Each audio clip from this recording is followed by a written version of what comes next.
This is Melanie Mason, and I will be presenting this best practice video on ulnar collateral ligament injury prevention.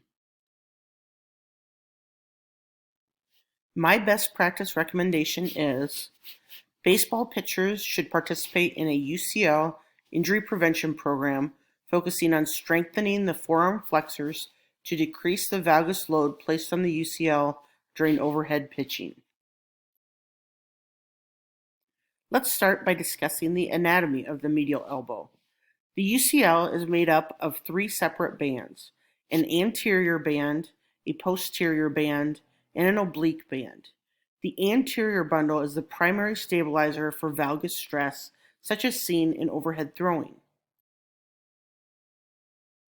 The involved muscles of the medial elbow include the flexor carpi radialis, the palmaris longus, and the flexor carpi ulnaris, which all attach on the medial epicondyle.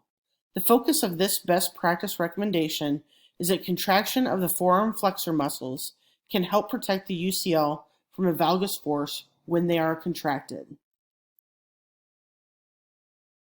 The reason UCL injuries are common in baseball pitchers is that the ulnar collateral ligament is the primary stabilizer of the medial elbow during the valgus force created during overhead throwing. This is especially true of baseball pitchers, who put a tremendous stress on the UCL. Ahmad et al. Demonstrated the force it takes for the UCL to fail is 34 Newton meters. Baseball pitchers consistently put more than 90 Newton meters of valgus load on the elbow. This is a problem for the UCL and the reason for the high incidence of injury. Why is UCL injury prevention important? Conte et al. Report that 15% of minor league pitchers and 25% of major league pitchers have a history of UCL surgery. UCL injuries and Tommy John surgery are prevalent in baseball pitchers. Prevention of this injury is key. Next, we're going to watch a few baseball pitchers in slow motion. Look closely at the stress put on the medial elbow in pitching. Take a look at Mariano Ramirez from behind. Mariano pitched successfully in the majors for 19 seasons. As you watch this video, you can see the stress put on the medial elbow during his pitch. In this video of Pedro Martinez, you can see the external rotation followed by a valgus whipping force on the elbow.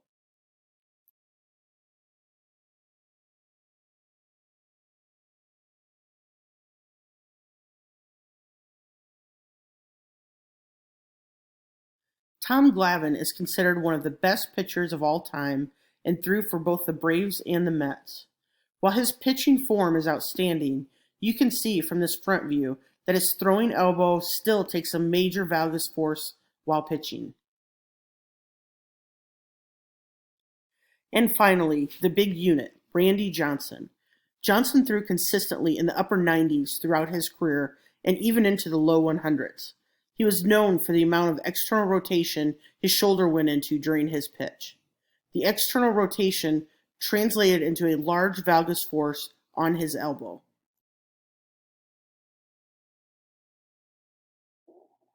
Now let's look at what current research says about preventing UCL injuries with muscle activation.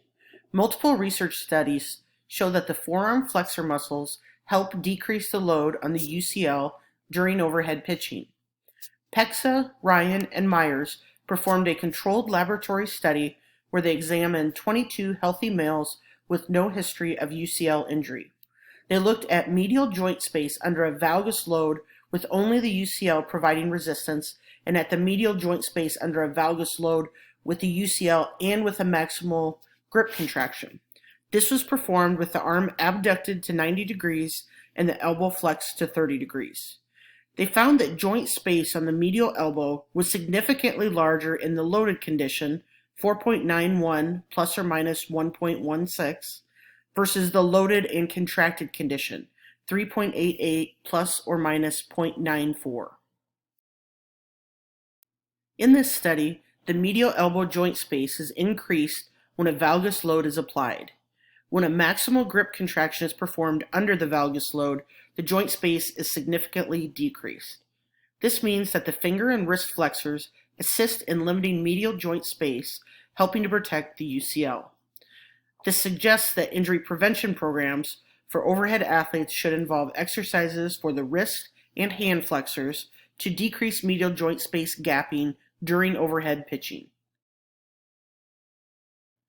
Buffy et al. Did a biomechanical simulation study on baseball pitching. They found that hill-type muscle tendon actuators of the forearm flexor muscles contributed to the varus movement of the elbow, countering the valgus load of the pitching motion. As the muscle output increased, the UCL load decreased. This further supports injury prevention programs stressing hand and wrist flexors. A cadaver study by Park and Ahmad examined the effect of forearm flexor muscles on valgus angle of the elbow. They found that the co-contraction of flexor digitorum superficialis and flexor carpi ulnaris, in addition to the UCL stabilization, decreased the valgus angle versus the UCL alone. At 30 degrees of elbow flexion, the valgus angle was decreased 1.1 degrees plus or minus 1.8 degrees. Lin et al. Also did a cadaver study to examine loading of the medial ulnar collateral ligament.